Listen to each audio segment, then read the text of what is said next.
You've probably been in a situation where you're either complaining about men or you're with a bunch of women that are complaining about men.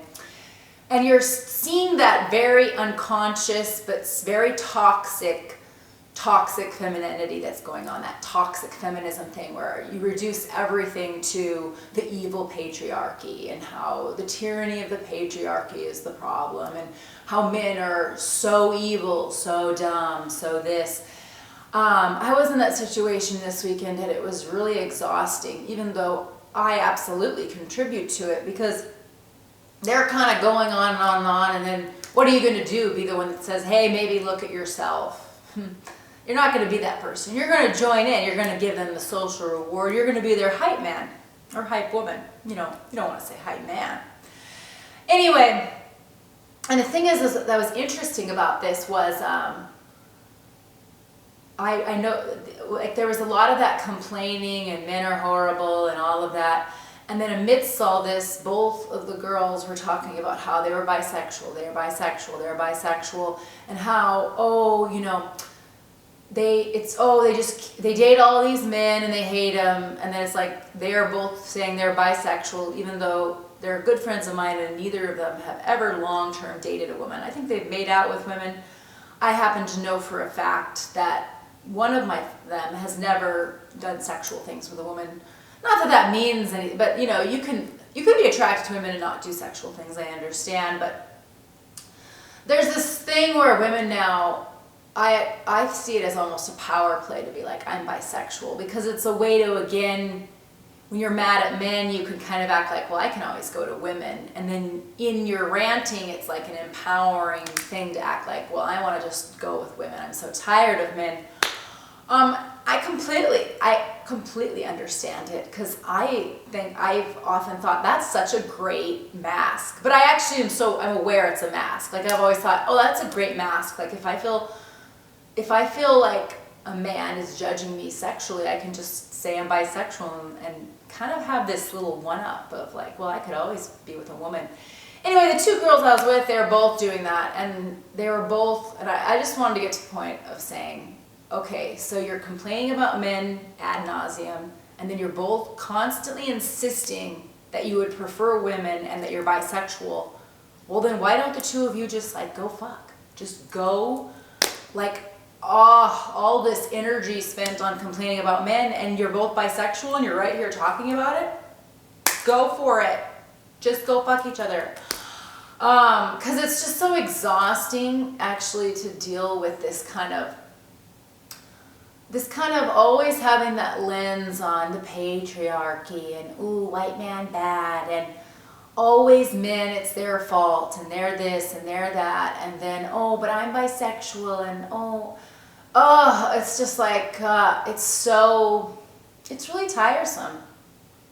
And it's not that I don't understand and empathize. I do. I've been in their boat.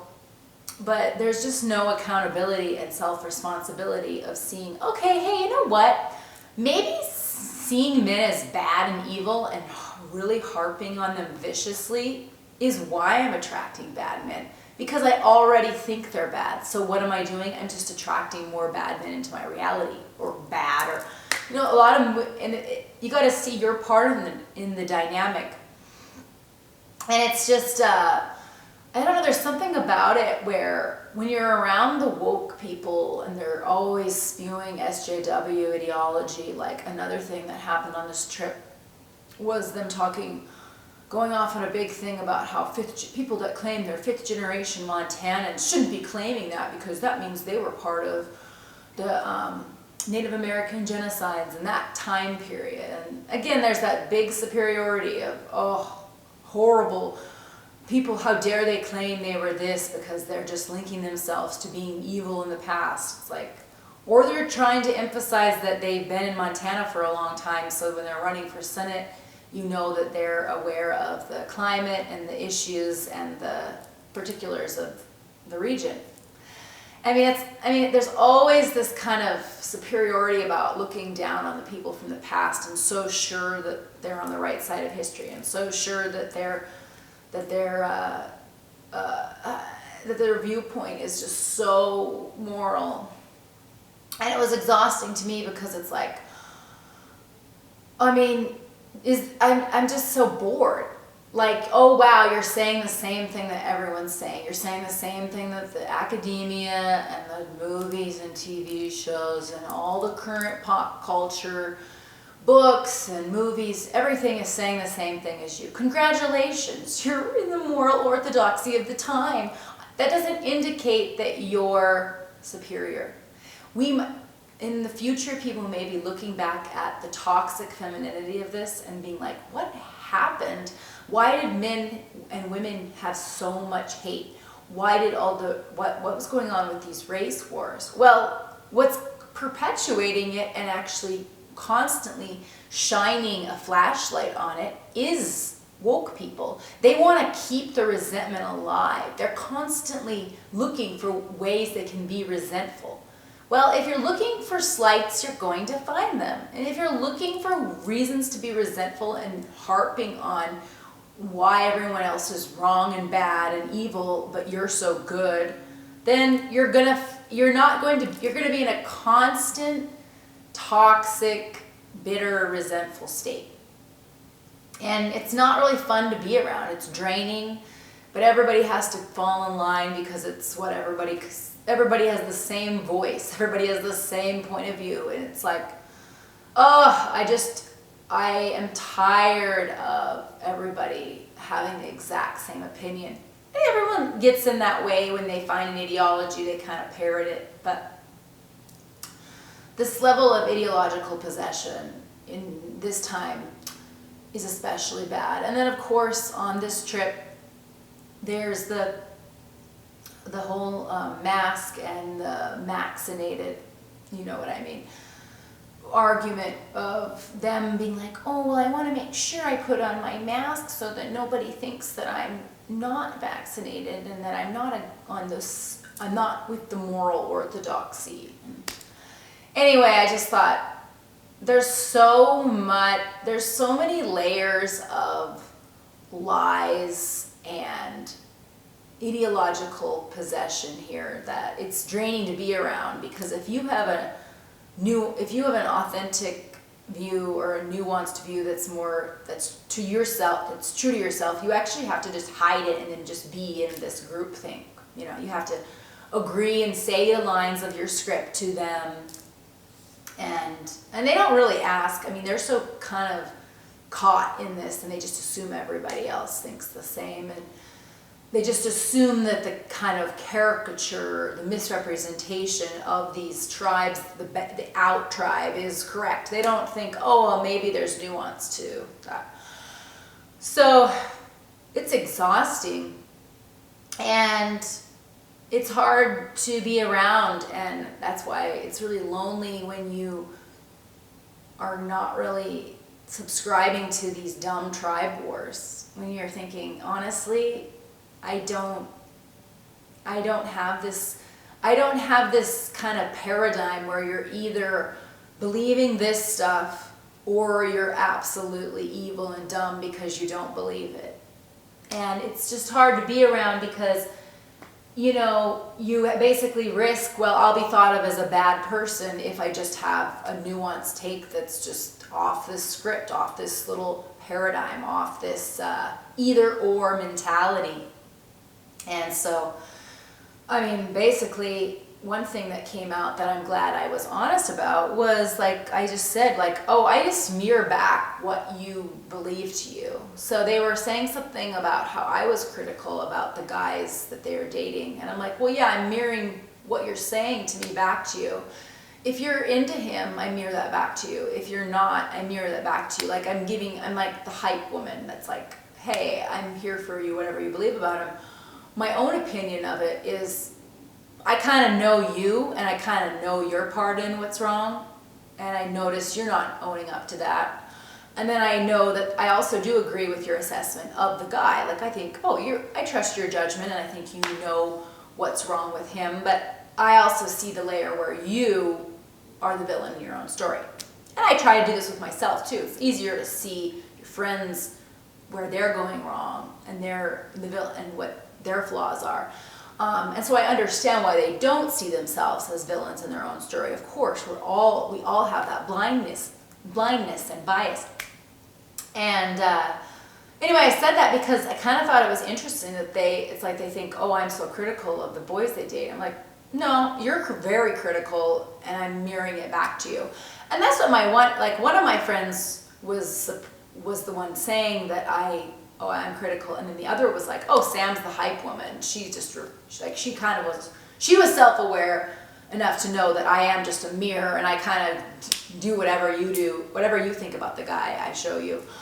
And then my other friend, it was like she kind of seemed like she was kind of projecting that I had that side, whereas no, I don't.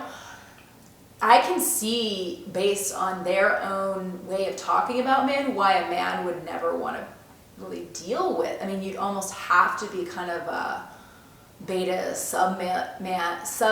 submissive type of guy to want to be with somebody that was so kind of man-hating. Like, you'd almost have to be kind of masochistic to be with, because I've hung out with them and they both kind of have a relentless fuck white males kind of stance, and it's always them, and maybe they don't actually think that way. Maybe they're just parroting an ideology, and maybe they're doing that thing where you just kind of vent in that particular way. With feminists now, it's tough to know. Like, I don't know, maybe that's not really coming from their authentic soul, but I think it is, because like, even the way my friend talks about her book is like, this is about a woman navigating the patriarchy, and it's like, do you not hear how you're like being this kind of just kind of cringe-worthy feminist that in later times they're going to look back on with the same amount of, this is so primitive and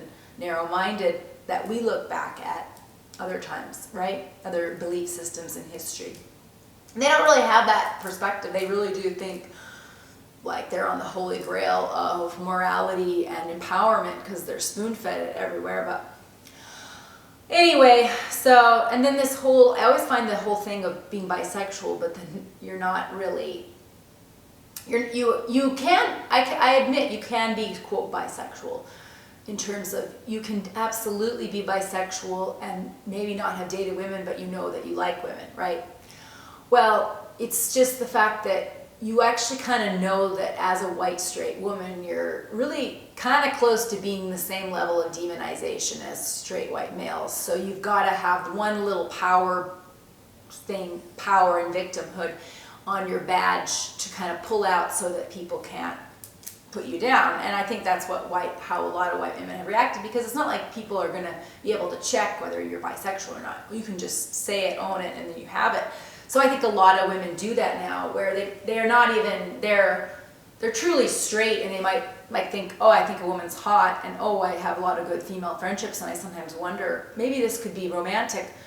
That doesn't mean you've lived a life. Like, I know actual bisexuals who've had like 5-year relationships with a woman, and then like 5-year relationships with a man. Well, that is bisexual. When you're just somebody that's like, oh, I gotta pull this out in order to not just be the white girl, and because victimhood is a currency of power, and you can pretend it's not and pretend, but it's absolutely the biggest currency right now. So, and it's also a power trip, not only in terms of that kind of white woman thing, but it's also a currency in the sexist war, because it's like saying to a man, well, you think you're great, I can always leave you for a woman, and I might even like my friend, and you're going to have to be jealous of all these other things. And it's also kind of saying, oh, you ain't shit. You know, it's that kind of, it's an absolute put down and power play.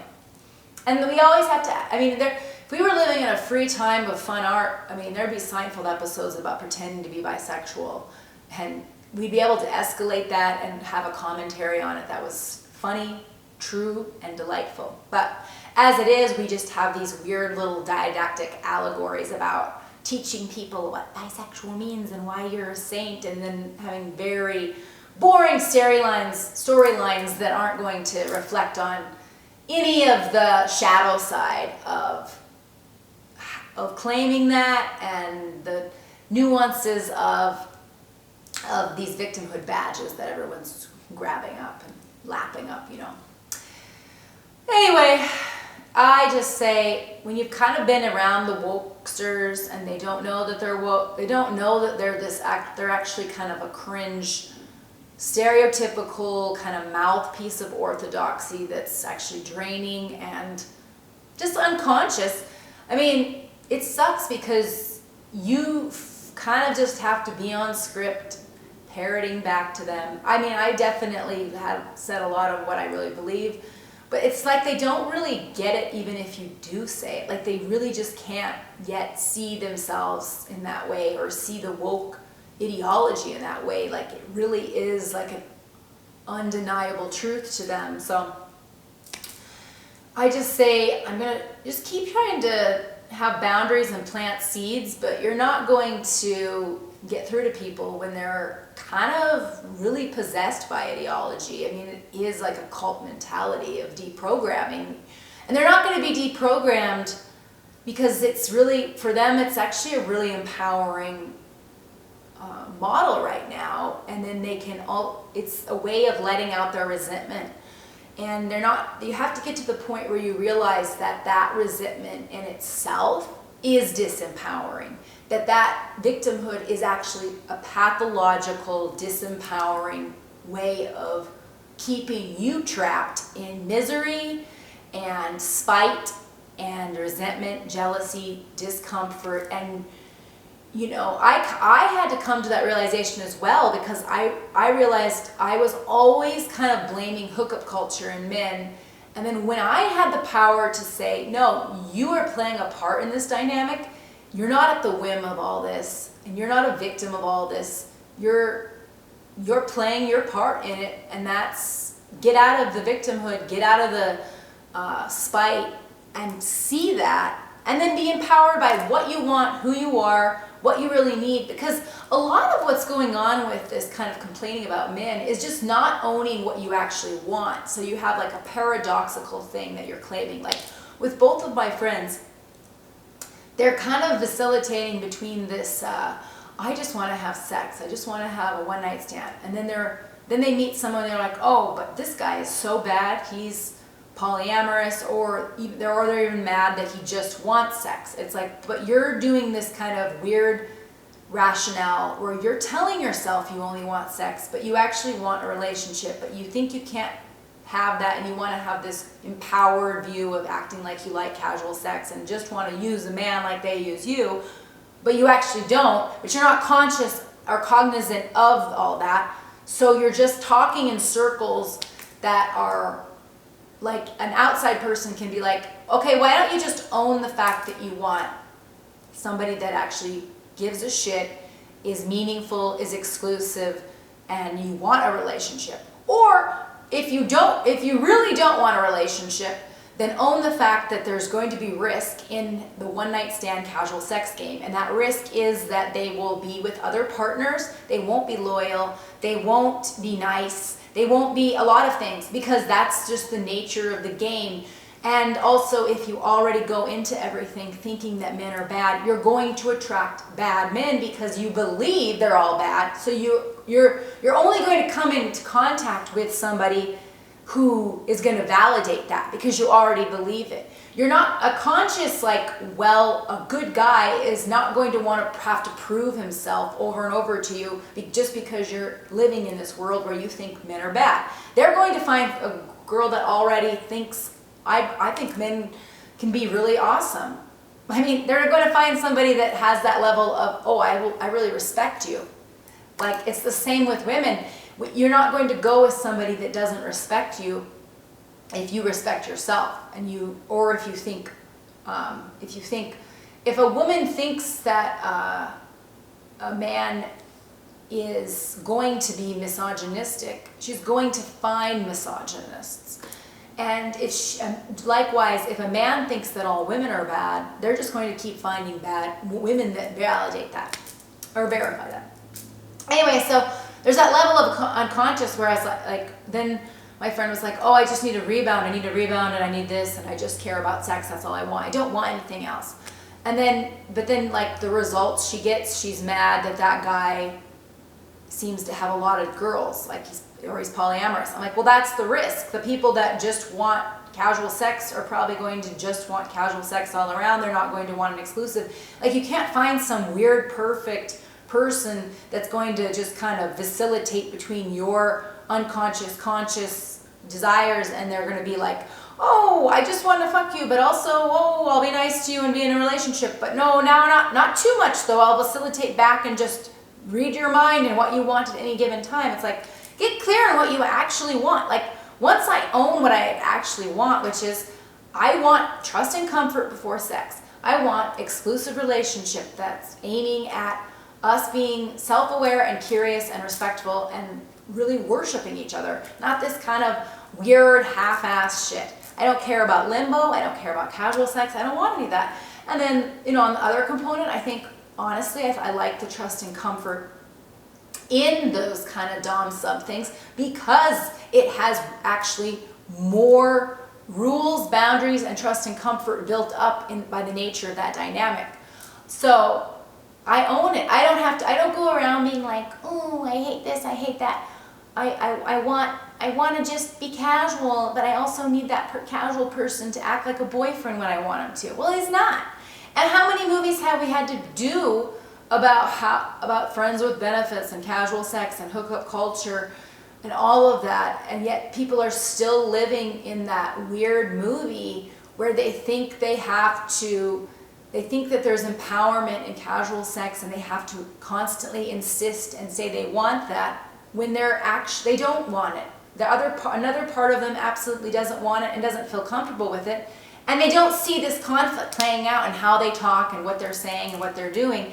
And there's no way to bring consciousness to that unless you've got to grow up and realize you got to own what you want. It may not be cool. It may not be like, oh, the cool kids may think I'm like, it's vulnerable to own what you want. It's vulnerable to say, hey, yeah, I want this, I don't want that, and if you don't want this, I'm just going to have to let you go. Sorry.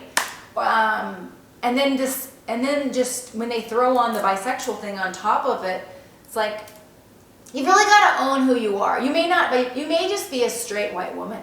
Are you going to just own that? I know the world's, shitting on you every day, but you don't have to have all these badges of sexual bravado and then woke bravado. Like, it's exhausting to have to fill yourself up with that many masks and lies in order to think that you're empowered. You can be empowered by owning your truth, owning the vulnerability of the fact that you do want somebody that cares about you. I mean, it sounds crazy, but it's like we all have to act like we don't want that. That's too much. Ew, that's so messy and gross. It's not. Anything worth having is going to be messy and chaotic, or not just chaotic, but anything worth having, you're going to have to own up to who you really are and your vulnerability. And you may have to look stupid. You may be humiliated. You may look not just cool girl, right? And so, anyway,